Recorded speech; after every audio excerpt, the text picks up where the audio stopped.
betting the not so much anymore is more down to my own fault. I need to get studying again to get the edge back. But yeah, it's a great product. I love the exchange. It's really, in my opinion, one of the better bookmakers, if not the best bookmaker out there.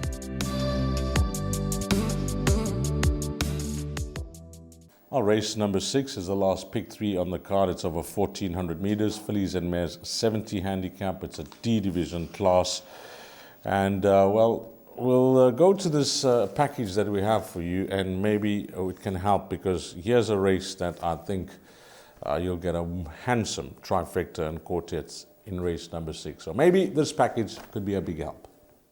Ladybug, first run out the maidens. Hard to look into her maiden win. It probably wasn't the best of fields, but she did nothing wrong. She finished off her race the way we hoped she could. She's trying the 1400. I think that's going to be in her range. She's been working really nicely. Also trying the turf. I think she'll probably maybe better on the surface. Also looking for a nice run out the maidens. Yes, another neat filly. She's come to me from Roy Magna in good nick, and her form suggests that she'd have a chance in this field. Her work's been fairly decent, and she must have a chance here. Mshlali from Sir Robert got a very decent draw, so I think hopefully also it's going to be right there. Well, obviously, those interviews are cut to, or should I say, edited for you to get the gist of everything, and some of it is left out. When I say some of it is left out, just the conversation between the presenter and the trainer. And thanks to Warren for clearing that up. That we were wondering, is Alec Laird stabled here? Does he have a satellite yard? But he's here until the 15th of September, we're told, and he'll be hoping to have a good run the month of August, and of course half the month in September. Then he heads back home.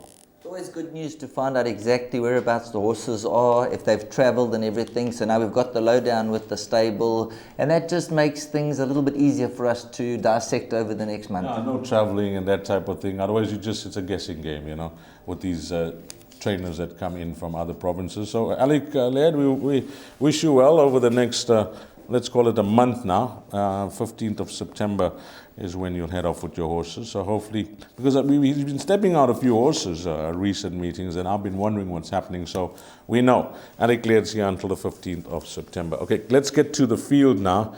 I mentioned before we went to that interview package that it's a trifecta quartet race, because I couldn't find even a roving banker here. The way I'll play this race is the way I usually play quartets. I pick horses for first, second, third, and fourth, like a grading system, and hope the right horses fall into place. Because if I had to choose a roving banker, it could either run first, second, third, fourth, or last.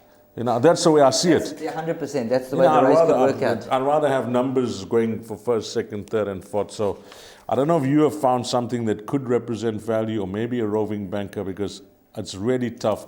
By the way, there isn't a form update for number 9, Pretty and Nairy. I don't know whether that will run. Ran second to Care Forgot, beaten a half a length at a big price. That ran a good second, and a running on second just the other day. So that is a form update for Pretty and Nairy. But how do you see it? Well, the other day there was a horse called Champompa Champisi that I liked a little bit of. Do you know what that exacta paid? Tell me. It paid 150. That swinger that we suggested with number 8 paid 14 rand. 14 but rand. The exacta paid 150. It was unbelievable. That's the way to make money. And you found it. I was kicking myself that I didn't play the quartets and that type of thing, because I was working in studio. And when you're working in Gallop studio, you're all over the place. I couldn't really get on properly. But yeah, you found the 20-1 shot, and Spelling Bee ran second. 100% right, and this is the type of race where you could get another big result. So Champompa Champisi at 20-1 came through the other day. Dee's this horse Aisling, although she's totally lost the plot, she's gone right off form. Oh, terrible. She's dropped down from a 99, she's racing off a 70. I'm not sure what's gone wrong the last couple of runs. And Neva Nastili, and I believe he claims only 2.5 kilograms. Yes. But from that number 1 draw, if she strides down to the post, she ran 7 days ago, which means she must be in a good space. And at around 7-1 a place and 33-1 a win, I think this is the type of horse that you can take a small little wager on without any degree of confidence. You're not sure what's going to happen, but I think number 1, Aisling, you might just see the best of her on the day. So that's going to be my each way value at 33-1. Obviously, number 7, Lady Elliot from the Alec Laird stable sets the trend with 2 seconds and a 4th in the last 3 runs. Muzi Yeni knows her exceptionally well, and as you mentioned, Alec Laird's had the horses here, so they would have acclimatized nicely. How do you see this race mapping out with the horse like number 7, Lady Elliot? I like it, when you're picking a horse that you say you're not going to get hurt, because even if you're having a small wager, I'm not saying you don't stand to lose. You stand to lose, but it's not a huge sum of money.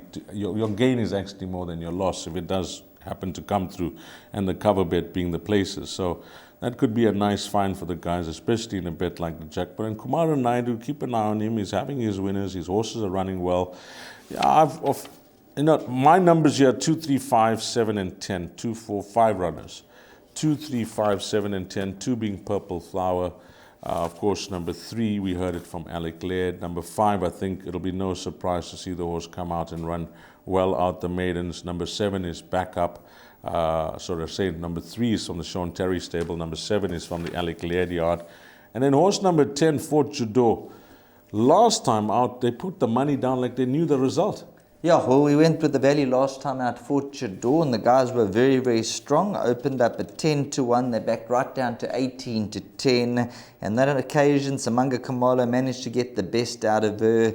And let's just have from a 69 up to a 72.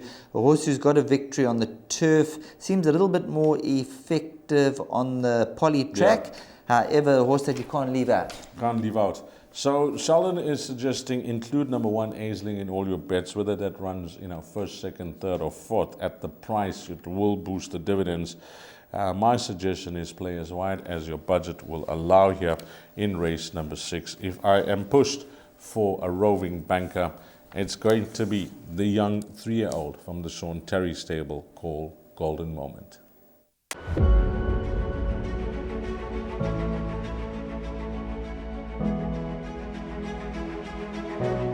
It's Donovan Everett from Cape Racing, and I'd just like to say it's an absolute pleasure to be involved with Intrabet and Cape Breeders in this golf day today here at Pearl Valley.